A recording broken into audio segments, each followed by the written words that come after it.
একজন বিদেশি বেলি ডান্সারের সাথে করা হয় ভয়ানক অন্যায়। সত্যা এবং সীতাপতি তাদের জান লড়িয়ে দেয় ন্যায় লাভের আশায়। তারা কি পারবে মেয়েটিকে সুযোগ্য বিচার পাইয়ে দিতে? মুভিটির শেষ দৃশ্য তোমাদের কল্পনার বাইরে। তাহলে চলো শুরু করা যাক, কিন্তু শুরু করার আগে তোমরা সাবস্ক্রাইব করে দিয়ে প্লিজ আর লাইক করতে ভুলো না। মুভিটির প্রথম দৃশ্যে দেখা যায় একটি মেয়ে অর্ধনগ্ন অবস্থায় রাস্তায় পড়ে আছে। সকাল হয়েছে, খবরের কাগজওয়ালা, চা বিক্রেতা, ঝাড়ুদার সবাই নিজেদের কাজ করতে ব্যস্ত, কিন্তু মেয়েটার দিকে কেউ নজর দিচ্ছে না। এরপর বেলা বাড়লে সেখানে পুলিশরা আসে। দেখা যায় মেয়েটি বেঁচে আছে, তাকে হাসপাতালে নিয়ে যাওয়া হয়। এবারে নিউজে দেখানো হয় যে একটি বিদেশি মহিলাকে রাস্তায় অর্ধনগ্ন অবস্থায় পড়ে আছে এবং জানা যায় যে তার সাথে বলাৎকার হয়েছে, কিন্তু সে বেঁচে আছে আর তাকে হাসপাতালে নিয়ে যাওয়া হয়েছে। এই নিউজটা দেখছিল একটি লোক যে এই কুকর্মটা করেছিল এবং যার নাম ছিল মকরন্দ যোশী। সে সাথে সাথে তার চামচা নানাকে ফোন করে এবং বলে, তোকে বলেছিলাম মেয়েটাকে মেরে ফেলতে, ও তো বেঁচে আছে, তোর ওপর ভরসা করে আমি ভুল করেছি। তারপর সে তার বাবাকে কল করে। এদিকে তার বাবাও ছিল একজন সেরকমই নেতা। অন্যদিকে সত্যা বলে একটি মেয়ে, যে সমাজে অত্যাচারিত মেয়েদের ন্যায় দেওয়ার জন্য লড়াই করত, সেও নিউজে বিদেশি মহিলাটির ধর্ষিত হওয়ার খবর দেখতে পায়। সে তখনই তার সাথে থাকা মেয়েটি, যার নাম ছিল সোনি, তাকে হাসপাতালে ওই মেয়েটিকে দেখার জন্য পাঠিয়ে দেয়। এদিকে শয়তান মকরন্দ তার বাবাকে তার কুকর্মের সব কথা খুলে বলে। তার বাবা তাকে ঠাটিয়ে একটা চড় মারে আর বলে, তিলে তিলে আমি আমার জায়গাটা তৈরি করেছি, এখন তুই সেটা নষ্ট করবি? এরপর নেতা যোশী কমিশনারকে কল করে কেসটা দেখতে বলে। কমিশনার সাথে সাথে যেখানে ধর্ষণের কাণ্ডটি ঘটেছে সেখানের পুলিশ ওয়াগলেকে কল করে বলে, ওই কেসটাকে ঘুরিয়ে দে, মেয়েটার ওপর মরাল ট্রাফিকের কেস দিয়ে দে, এবং এই ঘটনার সাথে যোশীজির ছেলে জড়িত আছে সেটাও বলে দেয়। এইবারে সত্যা থানায় যায়, কিন্তু কিছু সুবিধা করতে পারে না। এরপর সে সেখান থেকে বেরিয়ে তার চেনা একজন উকিলকে কল করে এবং এই কেসটার হয়ে লড়তে বলে। কিন্তু উকিল যখনই শোনে যে এই কেসটার সাথে যোশীর ছেলে জড়িত আছে, তখনই সে এটি নিতে নাকচ করে দেয়। সে বলে তারও একটা মেয়ে আছে আর নিজের চোখে তার মেয়ের ওই রকম অবস্থা হবে এটা সে দেখতে পারবে না। সত্যা তখন হাসপাতালে যায়, যেখানে সে সোনিকে আগেই পাঠিয়ে দিয়েছিল। সেখানে গিয়ে সোনির কাছে শোনে যে মেয়েটি পাগলের মতো ব্যবহার করছে, জিনিস ছুঁড়ে মারছে। তখন সত্যা তার সাথে দেখা করে। মেয়েটির নাম ছিল মায়া। সত্যা বলে, আমার নাম সত্যা দেশমুখ, আমি একটা এনজিও চালাই। এরপর আর কিছু বলতে যাচ্ছিল, কিন্তু মায়া তাকে থামিয়ে দেয় আর বলে, এখান থেকে চলে যাও, আমার কিচ্ছু চাই না, আমাকে একা থাকতে দাও। সত্যা বলে, ঠিক আছে, আমি চলে যাচ্ছি, কিন্তু এটা তোমার জানা দরকার যে তোমার এগেনস্টে প্রস্টিটিউশনের কেস আনা হয়েছে, কিন্তু তোমাকে লড়তে হবে আর আমি তোমার সাথে থাকবো। এই লড়াইটায় আমিও লড়বো, কারণ কোনো এক সময় আমার সাথেও এরকম ঘটনা ঘটেছিল। তুমি কি আমায় সাহায্য করবে? মায়া তখন বলে, আমি তোমাকে বিশ্বাস করলাম। এবারে সত্যা কোর্টের সেই চত্বরে আসে আর চেনা উকিলটির সাথে আবারও কথা বলে। উকিলটি তখন বলে সে লড়বে না, সব আদর্শ হাওয়া হয়ে যায় যখন সামনে কেউ শক্তিশালী থাকে। তবে হ্যাঁ, আমি একজনের নাম বলছি, সীতাপতি শুক্লা, যে এখন পাওভাজির দোকান চালায়। এই বলে সে চলে যায়। সোনি তখন সত্যাকে বলে, দিদি গিয়ে একবার দেখতে দোষ কী আছে। তখন তারা সেখানে যায় আর সীতাপতিকে আমরা দেখতে পাই পাওভাজি তৈরি করছে। কিন্তু পাওভাজি তৈরি করলেও সে ছিল একজন খুবই নামী উকিল। কোনো একটি কারণে সে উকালতি ছেড়ে এই পাওভাজির দোকান খুলেছিল। তার কাছে আরও দুজন ছিল, মোটা টাকলা আর একটা শুঁটকো ছেলে, তারাও তার হয়ে কাজ করত। সীতাপতির সাথে প্রথম দিন কথা বলে সত্যা কিছু সুবিধা করতে পারে না, কারণ সীতাপতি এই ব্যাপারে কোনো কথাই বলতে চায় না। পরের দিন সে আবারও আসে আর সীতাপতিকে রাজি করায় এই কেস নেয়ার জন্য। এইদিকে যোশী তার বাড়িতে কমিশনারকে ডেকে পাঠায় আর বলে, সামনেই ভোট, এই সময় আমি কোনো রকম ঝামেলা চাই না। কমিশনার বলে, কোনো চিন্তা করবেন না, চার্জশিট রেডি হয়ে গেছে, 1 ঘন্টার মধ্যে না ওই মেয়েটাকে জেলের মধ্যে দেখতে পাবেন আপনি। এরপর সে ওয়াগলাকে বলে, যাও মেয়েটাকে অ্যারেস্ট করো গিয়ে। এদিকে সেদিনই সীতাপতি উকিলের ড্রেসে সত্যিয়ার কাছে আসে মায়ার সাথে দেখা করতে। মায়াকে সত্যিয়া বলে, সেদিন কি কি হয়েছিল তোমার সাথে সেটা তুমি ওনার কাছে খুলে বলো। সে বলে, একটা জায়গায় সে ডান্স করছিল, তখন সেখানে সেই মকরন্দ আর তার চামচা নানা ছিল। নাচের শেষে মকরন্দ মায়া যেখানে বসেছিল সেখানে আসে আর তার সাথে ড্রিঙ্ক করতে চায়। মায়ার তাকে তখন খারাপ লাগেনি, তাই সে না করেনি। এবারে সে যখন নিচু হয়ে তার পড়ে যাওয়া ব্যাগটা তুলতে গেছিল, তখন সে সময় গ্লাসে কিছু মিশিয়ে দেয় ওই জানোয়ারটা। মায়া বুঝতেও পারে না, সে সেটা খেয়ে নেয় আর তারপরে সে অজ্ঞান হয়ে যায়। এরপর তার কিছু আর মনে পড়ে না। কিন্তু তার গ্লাসে যে কিছু মেশানো হয়েছিল মায়া তো সেটা দেখতে পায়নি। সেই সময় সেখানে পুলিশ আসে আর মায়াকে বলে, আমার সাথে চলো। তারপর সীতাপতিকে দেখে বলে, পাওভাজি করতে করতে ওকালতি ভুলে গেছো নাকি? তোমার ম্যাডামকে বলো এবার তো যেতে হবে।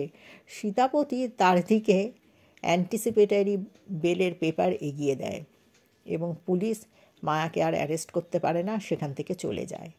এইদিকে যোশীর বাড়িতে কমিশনার, ওয়াগলে, যোশী সবাই ছিল। সেখানে বোঝা যায় যে মুথুস্বামী নামে এক উকিল মাখিয়ার কেস লড়বে। মাখিয়া ওরফে মকরন্দ যোশী, আর যোশীরও তার ওপর খুব আস্থা ছিল। এর 1 সপ্তাহ পরে কোর্টে কেসটা ওঠে। জর্জ মুথুকে বলে শুরু করতে। মুথু বলে, আমার মক্কেল মকরন্দ যোশী আর নানা পাটিলের ওপর অভিযোগ আনা হয়েছে যে এই বিদেশি মেয়েটিকে বলাৎকার করেছে এরা। মিস মায়াকে ক্রস এক্সামিনেশনের জন্য উইটনেস বক্সে ডাকতে চাই। জজ বলে, পারমিশন গ্র্যান্টেড। তখন মায়াকে মুথু জিজ্ঞাসা করে, মিস মায়া, আপনি কি মনে করতে পারেন যে ওই দুজন অর্থাৎ মকরন্দ আর নানা, এদের দুজনের মধ্যে কে প্রথম আপনাকে রেপ করেছে? মায়া বলে, না, আমি অর্ধচৈতন্য ছিলাম সারাক্ষণ। মুথু বলে, সারাক্ষণ অর্ধচৈতন্য হয়েছিলেন? এবারে সে জিজ্ঞাসা করে, কোথায় মকরন্দের সঙ্গে দেখা হয়েছিল আপনার? মায়া বলে, একটা বারে। মকরন্দ যোশী আমার কাছে নিজে থেকে আসে আর আমাকে ড্রিঙ্ক অফার করে। আমি প্রথমে তাদের খারাপ মনে করিনি। মুথু বলে, ওরা সজ্জন লোক, তো খারাপ মনে হওয়ার কারণ হতেই পারে না। আপনি ওদের প্রলোভিত করেছেন, ওদের ডেকেছেন। মায়া বলে, সব মিথ্যা। কিন্তু মুথু কথার পৃষ্ঠে কথা বলে মায়াকে একদম বিমূঢ় করে দেয়। এমন সময় সীতাপতি অবজেকশন দেয় আর বলে, মিলর্ড, আমি কি মুথুকে একটা প্রশ্ন করতে পারি? জর্জ অনুমতি দেয়। সীতাপতি তখন বলে, ধরে নিন আপনার শিক্ষিত বউকে নিয়ে আপনি কোনো জলসায় গেছেন। সেখানে আপনার বউ অন্য পুরুষদের সাথে হেসে হেসে কথা বলছে, তো এটার মানে কি আপনার বউ তাদের ইনভিটেশন দিচ্ছে, এসো আমরা মজা করি? তখন মুথু বলে, এ কী ধরনের বেহুদা মজাক হচ্ছে? তখন সীতাপতি বলে, আমি তো সেটাই বলছি যে আপনার বউয়ের কথা বললে সেটা বেহুদা হয়ে যায়, আর আমার ক্লায়েন্টের সাথে এইভাবে কথা বলছেন, সেটা কি ঠিক হচ্ছে? মুথু চুপ হয়ে যায়।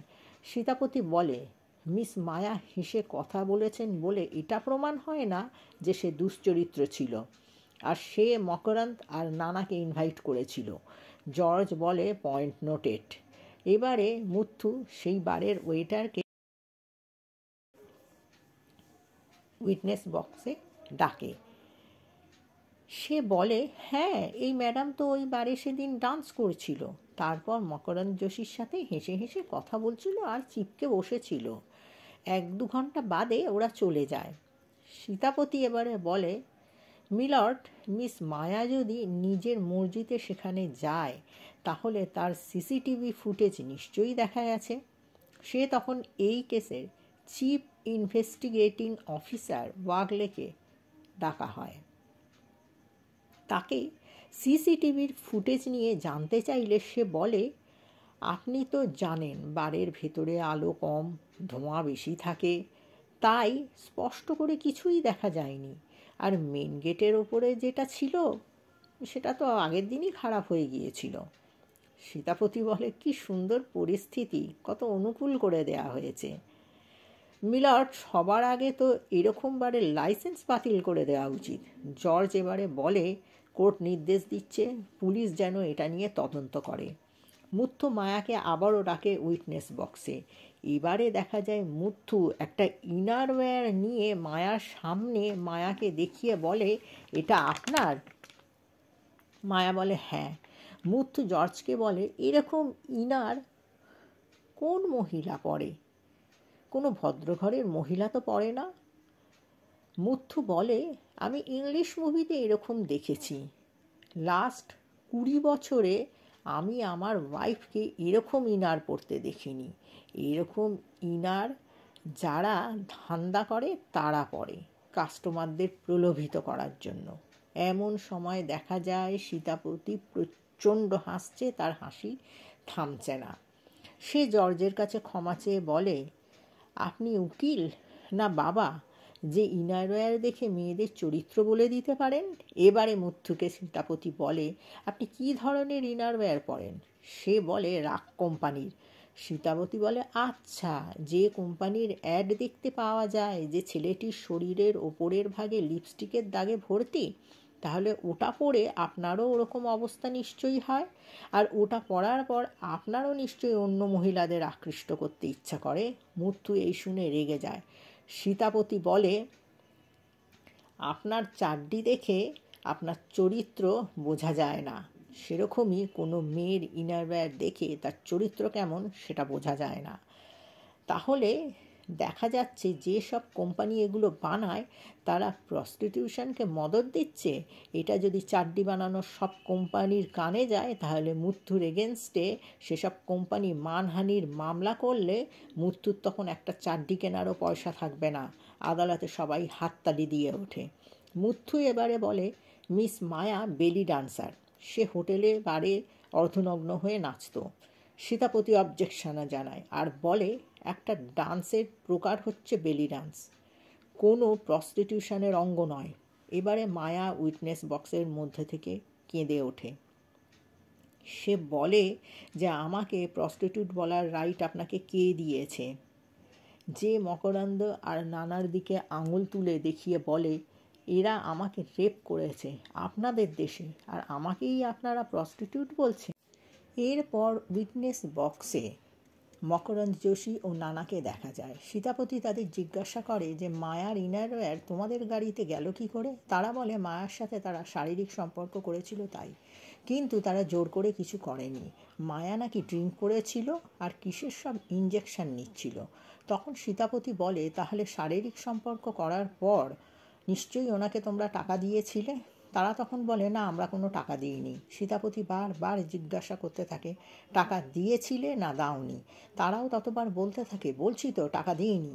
তখন সীতাপতি জর্জের দিকে তাকিয়ে বলে, point to be noted milord, এসব করার পর মিস মায়াকে এরা টাকা দেয়নি। তাহলে এতে দুটো কথা প্রমাণ হয়, মায়া কোনো দেহ ব্যবসায়ী নয়, আর দ্বিতীয়, মায়াকে অত্যাচার করে তারপরে রাস্তায় এরা ফেলে দিয়ে গিয়েছিল মরার জন্য, এরা রেপিস্ট।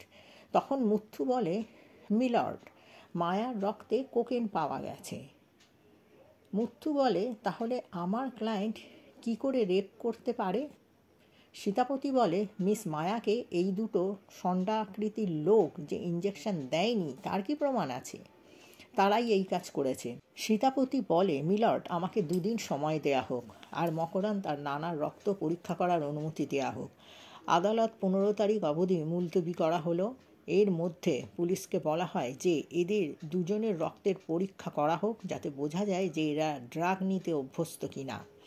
এরপরে সীতাপতি মায়াকে বলে, মনে করো, ভালো করে তুমি মনে করো যে কি হয়েছিল সেদিন। মায়া বলে, আমাকে গাড়ি করে কোথাও নিয়ে যাচ্ছিল, কিন্তু আমার জ্ঞান ছিল না, কিন্তু আমি ধর্ষিত হচ্ছি বুঝতে পারি। পরের দিন সকালে আমার জ্ঞান আসে, আমি একটা গেস্ট হাউসে ছিলাম, এটা আমি বুঝতে পারি, কিন্তু কোন গেস্ট হাউস, কি করে বোঝা যাবে? সত্যিয়া বলে। সীতাপতি বলে, জাল বিছিয়েছি, দেখা যাক কোন মাছ জালে ধরা পড়ে। এবারে দেখা যায় মকরন্দ তার বাড়ির লনে দাঁড়িয়ে ফোনে কথা বলছিল, আর বাইরে চায়ের দোকানে সেই টাকলা মোটু আর শুটকো দুজনে লক্ষ্য রাখছিল। তারা সীতাপতিকে কল করে সেখানে চলে আসতে বলে। সীতাপতি সেখানে আসে, তারপর মকরন্দ গাড়ি করে বেরিয়ে যায়, আর সীতাপতিও তাকে ফলো করে। মকরন্দ মর্কট সেই গেস্ট হাউসে এসে পৌঁছায়, আর সীতাপতিও সেখানে ফলো করে চলে আসে, আর দেখে এই মর্কটটার কীর্তি। সেই গেস্ট হাউসের কেয়ারটেকারের বউটাকে জোর করে তার সাথে শারীরিক সম্পর্ক করছে মকরন্দ, আর কেয়ারটেকারটা বাইরে বসে কাঁদছে। মকরন্দ চলে যায়। সীতাপতি সেখানে আসে আর লোকটাকে বলে, তোমার বউয়ের সাথে জানোয়ারটা এরকম করছে, আর তুমি চুপ করে বসে আছো। সে মকরন্দকে ভয় পেত, তাই সে বলে, কিছু হয়নি, আপনি ভুলভাল বলছেন, চলে যান এখান থেকে। সীতাপতি তাকে 2-4টে চড় কষিয়ে দেয়। তখন তার বউটাও কাঁদতে কাঁদতে সেখানে আসে আর সব বলে দেয়। মায়াকে এখানে 2 দিন রাখা হয়েছিল আর তাকে অত্যাচার করতো মকরান। তখন সীতাপতি তাদের বলে, কোর্টে এসে বলতে পারবে? তারা বলে, হ্যাঁ পারবো। এরপর সত্যিয়া আর সীতাপতি সেই দেশি আড্ডাবারে এসে পৌঁছায়, যেখান থেকে মায়াকে মকরন্দ তুলে নিয়ে গেছিল। সেখানে সেই ওয়েটার ঘনশ্যাম ছিল। তাকে সীতাপতি বলে, আমাকে চিনতে পারছো? প্রথমে ঘনশ্যাম তাকে চিনতে না পারার ভান করে। সীতাপতি বলে, কোর্টে দেখা হয়েছিল, মনে নেই? তখন সে বলে, হ্যাঁ হ্যাঁ, চিনতে পেরেছি। এরপর সীতাপতি বলে, মিথ্যে বলার জন্য কত টাকা নিয়েছো? সে বলে, থোড়ি না আমি মিথ্যে কথা বলেছি, যা দেখেছি তাই বলেছি। সীতাপতি তখন বলে, তোর একটা বোন আছে না? তোর বোনের সাথে যদি এরকম কেউ করতো তখন তুই কি করতিস? টাকা নিয়ে মিথ্যে কথা বলতিস? ছেলেটা এটা শুনে সীতাপতিকে গালি দিতে যায়, আর সীতাপতিও ঠাটিয়ে একটা চড় মারে আর বলে, তোর বোনের ইজ্জতটা ইজ্জত, আর অন্য মেয়ের কোনো ইজ্জত নেই? তখন সে বলে, আমাকে মকরন্দ ভয় দেখিয়েছিল, তাই আমি মিথ্যা সাক্ষী দিয়েছি, কিন্তু আমি দেখেছি মেয়েটার ড্রিঙ্কে মকরন্দ কিছু মিশিয়ে দিয়েছিল, আর মেয়েটাকে যখন নিয়ে যায় তখন সে একদম বেহুশ ছিল। সীতাপতি বলে, কোর্টে সত্যিটা পরের বার বলবি। এবারে দেখা যায় যোশী সব জানতে পারে। সে তখন তার একটা গুন্ডাকে পাঠায় ঘনশ্যামকে তুলে আনার জন্য, আর নানাকে বলে, এই 2 টাকার উকিল সীতাপতিকে জানে মেরে দে। গুন্ডারা ঘনশ্যামকে তুলে নিয়ে যায়, আর সীতাপতি সত্যিয়াকে নিয়ে বাইকে করে ফেরার পথে তাকে গুলি করা হয়, কিন্তু গুলিটা সত্যিয়ার লেগে যায়। সীতাপতিও ছাড়ে না, দৌড়ে গিয়ে গাড়ির কাঁচ ভেঙে শুটারটাকে মেরে দেয়, কিন্তু গাড়ি নিয়ে নানা পালিয়ে যায়। সত্যিয়াকে হাসপাতালে সীতাপতি নিয়ে আসে, কিন্তু সত্যিয়া মরে যায়। এখানে কেয়ারটেকারের কাছে সীতাপতির কাছে থাকা শুটকো আসে, আর তার পরের দিন কোর্টে যেতে বলে, কিন্তু সেখানে দারোয়ান লুকিয়ে সেটা শুনে ফেলে, আর সেটা সে যোশীকে জানিয়ে দেয়। সেই রাতে গুন্ডা নিয়ে মকরন্দ সেখানে চলে আসে। তখন সেই লোকটা তার বউকে নিয়ে এবং সে নিজের জান বাঁচাতে কিচেনে ঢুকে পড়ে এবং গ্যাস অন করে জ্বালিয়ে দেয়, আর সব কিছু জ্বলে যায়, মকরন্দ পুড়ে যায়। তাকে হাসপাতালে নিয়ে যাওয়া হয়। এদিকে নানার বাবাও পুড়ে মরে যায়। কোর্টে দেখা যায় যে কেয়ারটেকার, ওয়েটার কেউ এসে পৌঁছায় না। তখন সীতাপতি জর্জকে বলে যে, আমার 2 জন সাক্ষী যোশীর ফার্ম হাউসের কেয়ারটেকার আর ওয়েটার ঘনশ্যাম, এরা দুজনেই নিখোঁজ। আমি স্থির নিশ্চিত যে এদের আদালতে আসতে বাধা দেয়া হয়েছে। মুথ্থু বলে, কাল রাতে সিলিন্ডার ফেটে কেয়ারটেকার দীনদয়াল মরে গেছে, আর ঘনশ্যামের নিখোঁজ হওয়ার রিপোর্ট পুলিশ স্টেশনে করা হয়েছে, পুলিশ তদন্ত করছে। সীতাপতি বলে, মিলর্ড, ঘনশ্যামের সেদিন আর আজ কথা বলার মধ্যে পার্থক্য হতো একটা, সেটা হলো আজ সে সত্যিটা বলতো, আর সেদিন সে মিথ্যে বলেছিল, কিন্তু কিছু লোকের সেটা বরদাস্ত হলো না, তাই গায়েব করে দিল। ঠিক এরকম হাল দীনদয়াল আর সত্যারও হয়েছে। মুথ্থু বলে, কোর্ট প্রমাণ চায়, দর্শন চায় না। অকাট্য প্রমাণ না থাকলে দার্শনিক কথা বলে কোর্টের সময় নষ্ট করার কোনো মানেই হয় না। কিন্তু সীতাপতি কাকে পেশ করবে? সে তখন তার ফোনে তোলা সেই মকরান্ত আর দীনদয়ালের বউয়ের ভিডিওটা দেখাতে চায় আর মকরান্তকে কোর্টে পেশ করার অনুমতি চায়। কিন্তু মুথ্থু বলে মকরান্ত নাকি কার অ্যাক্সিডেন্টে পুড়ে গেছে, হাসপাতালে ভর্তি আছে। সীতাপতি বলে, মিলর্ড, আমার সব সাক্ষীরাই গায়েব, আর মকরন্দরা যে এরম হয়েছে এটা তো কোইন্সিডেন্ট হতে পারে না। কিন্তু জর্জ বলে, অকাট্য প্রমাণ থাকলে আপনি পেশ করুন। তখন সীতাপতি সেলিম শেখ বলে একজনকে উইটনেস বক্সে আসতে বলে। সে মায়াকে চিনত, তাকে মায়ার চরিত্র নিয়ে বলার জন্য বলা হয়। তখন সে বলে, মায়া খুবই ভালো মেয়ে, সে খেতে না পেলেও কখনো কোনো নোংরা কাজ করেনি। ও বিদেশি, তার ওপর সুন্দর দেখতে, ও চাইলে এখানে খারাপ কাজ করে অনেক টাকা রোজগার করতে পারত, কিন্তু কোনো দিনও সেটা মায়া করেনি। কিন্তু এটা দিয়ে সীতাপতি প্রমাণ করতে পারে না যে মায়াকে মায়ার অনিচ্ছায় মকরন্দ ও নানা রেপ করেছিল। জর্জ তার রায় শোনায় এবারে। জর্জ বলে, মিস মায়া মোটেই একজন দেহ ব্যবসায়ী নয়, সে প্রমাণ পাওয়া গেছে, তাই তার ওপর থেকে মরাল ট্রাফিকের আইন তুলে নিয়ে তাকে মুক্ত করা হলো। মকরন্দ আর নানা মায়ার সাথে শারীরিক সম্পর্ক করেছে, সেটা মেডিকেলে প্রমাণিত হয়েছে, কিন্তু সেটা স্বেচ্ছায় না অনিচ্ছায় সেটা প্রমাণিত হয়নি। তাই মকরন্দ ও নানার ওপর যে বলাৎকারের দোষারোপ করা হয়েছে তা থেকে তাদের মুক্ত করা হলো। সবাই কোর্টের বাইরে এলো, শয়তানগুলো হাসতে থাকলো। কিন্তু সীতাপতি ঠিক করে নিয়েছে তখন যে সে কি করবে। সে সত্যার মৃত্যু ব্যর্থ হতে দেবে না, সে দীনদয়ালের মৃত্যুও ব্যর্থ হতে দেবে না। তাই নেতা যোশীকে বলে, এটা তো নিজের ছেলে, মকরন্দের ডিএনএ টেস্ট করা, এটা নকল যোশী, এটা আমি শিওর। এবার মকরন্দ রেগে ওঠে, সে সীতাপতিকে মারতে থাকে। সীতাপতির এক চড়ে সে শুয়ে যেত, কিন্তু সীতাপতি তার গায়ে হাত তোলে না, সে শুধু মকরন্দকে রাগাতে থাকে আর মার খেতে থাকে। সে জানতো মকরন্দ রাগের মাথায় তাকে মারবে, আর সেটাই হলো। মকরন্দ পিস্তল বার করে সীতাপতিকে গুলি করলো, আর সেই গুলি খেয়েই সীতাপতির মৃত্যু হলো। সীতাপতি এটাই চেয়েছিল, প্রমাণের অভাবে এক জন্তু ছাড়া পেয়ে যাবে, এটা তো মেনে নেওয়া যায় না। তাই তার জীবন দিয়ে প্রমাণ দিয়ে গেল, আর মকরন্দকে পুলিশ গ্রেপ্তার করে নিয়ে গেল। সীতাপতির মৃত্যু সার্থক হলো। মুভিটি এখানেই শেষ হলো।